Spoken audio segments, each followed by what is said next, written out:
খালি পকেটে, খালি মানিব্যাগে ঘর থেকে বের হবেন, ভরা পকেটে আপনি ঘরে ফিরবেন ইনশাআল্লাহ।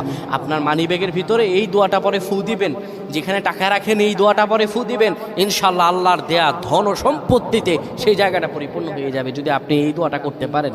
এক ভাই সৌদি আরবে থাকেন, উনি এই দোয়াটা পরে ফজিলত পেয়েছেন, আল্লাহর কসম করে বলেছেন উনি তার ফজিলত পেয়েছেন। শুধু তাই নয়, পৃথিবীর বুকে অসংখ্য মানুষ আল্লাহর ওপর ইয়াকিন করে এই আমলগুলো করেছেন এবং ফলাফল পেয়েছেন। আপনিও পাবেন ইনশাআল্লাহ।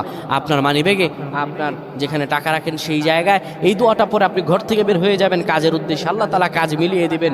ব্যবসার উদ্দেশ্যে বের হয়ে যাবেন, আল্লাহ ব্যবসাতে সফলতা দান করবেন। সকল কিছুতে আল্লাহ রাব্বুল আলামিন আপনাকে সাফল্যমণ্ডিত করে দেবেন। এই দোয়াটা আপনারা পড়বেন, মানিব্যাগটা হাতে নিবেন, কিংবা যেই জায়গায় টাকা রাখেন ওই জায়গাটার মধ্যে আপনি এই দোয়াটা পরে ফু দিবেন। এই দোয়াটা হলো ওয়াকাফা বিল্লাহি ওয়াকিলা। এই দোয়াটা পড়বেন, ওয়াকাফা বিল্লাহি ওয়াকিলা, আমার আল্লাহ আমার জন্য যথেষ্ট। এই দোয়াটা পড়তে দেরি হবে, আপনার ভাগ্য খুলতে